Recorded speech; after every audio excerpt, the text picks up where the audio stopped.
বছরে চাকা ঘুরে আবারও ফিরে এলো সেই মাহেন্দ্রক্ষণ। দরজায় কড়া নাড়ছে মুসলমানদের সবচেয়ে বড় ধর্মীয় উৎসব পবিত্র ঈদ উল ফিতর। এক মাস সিয়াম সাধনের পর আনন্দের বার্তা নিয়ে আসে শাওয়ালের বাঁকা চাঁদ। তবে এই আনন্দের সাথে মিশে আছে এক অদ্ভুত ব্যাকুলতা। যারা জীবিকার তাগিদে বা শিক্ষার প্রয়োজনে প্রিয়জন ছেড়ে যান্ত্রিক শহরে পড়েছিলেন, তাদের বুকের ভিতর শুধু এখন একটি সুর বাজছে, কবে বাড়ি ফিরবে।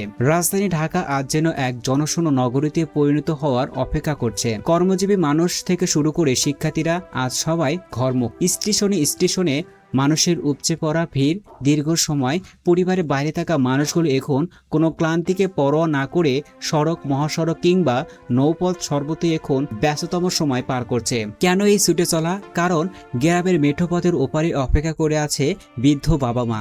জানলার পাশে চোখ রেখে মা প্রহর গুনছে কখন কলিজার টুকরো সন্তানটি এসে মা ডাক দিবে। স্ত্রী অপেক্ষা করছে স্বামীর জন্য, আর সন্তানেরা অধীর আগ্রহী আছে বাবার আনা নতুন জামাটির জন্য। এই যে নারী টান, এর কাছে পথের যানজট কিংবা তপ্তরোদ তুচ্ছ। তবে এসব প্রস্তুতির মাঝেও একটি প্রশ্ন সবার মুখে, ঈদ আসলে কবে? শুক্রবার নাকি শনিবার? এই নিয়ে পাড়া থেকে শুরু করে সোশ্যাল মিডিয়ায় সর্বত্রই চলছে যুক্তি আর পাল্টা যুক্তি। ভৌগোলিক নিয়ম অনুযায়ী চন্দ্র মাসের হিসাব শুরু হয় চাঁদ দেখার উপর ভিত্তি করে।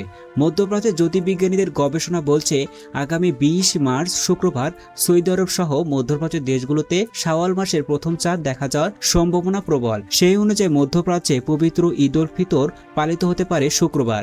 সাধারণত দেখা যায় মধ্যপ্রাচ্যের একদিন পর বাংলাদেশে রোজা শুরু হয় এবং ঈদও একদিন পরেই অনুষ্ঠিত হয়। যদি 20 মার্চ শুক্রবার মধ্যপ্রাচ্যে চাঁদ দেখা যায়, তবে বাংলাদেশে 21 মার্চ শনিবার পবিত্র ঈদ উল ফিতর উদযাপিত হওয়ার সম্ভাবনা সবচেয়ে বেশি। ইতিমধ্যে বাংলাদেশে ইসলামী ফাউন্ডেশন থেকেও একই ধরনের ইঙ্গিত পাওয়া গেছে।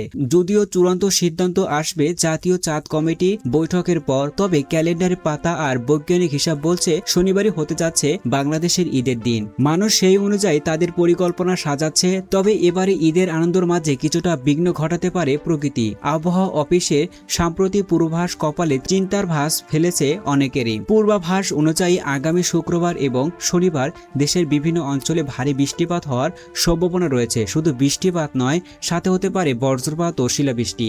তাই যারা খোলা মাঠে ঈদের জামাত করার প্রস্তুতি নিচ্ছে, তাদের জন্য কিছুটাও বাড়তি সতর্কতা প্রয়োজন হতে পারে। বিশেষ করে যারা মোটরসাইকেল বা খোলা ট্রাকে বাড়ি ফিরছেন, তাদের এই প্রতিকূল আবহাওয়ার কথা মাথায় রেখে পথ চলতে হবে। রাস্তার জ্যাম, বৃষ্টি কিংবা রোদে পোড়া গরম বাঙালির ঈদের আনন্দ কোনো কিছুই আমলান করতে পারে না। হাজারো বাধা পেরিয়ে মানুষ যখন প্রিয়জনে দেখা পায়, তখন সব দুঃখ মুছে যায় এক নিমিষেই।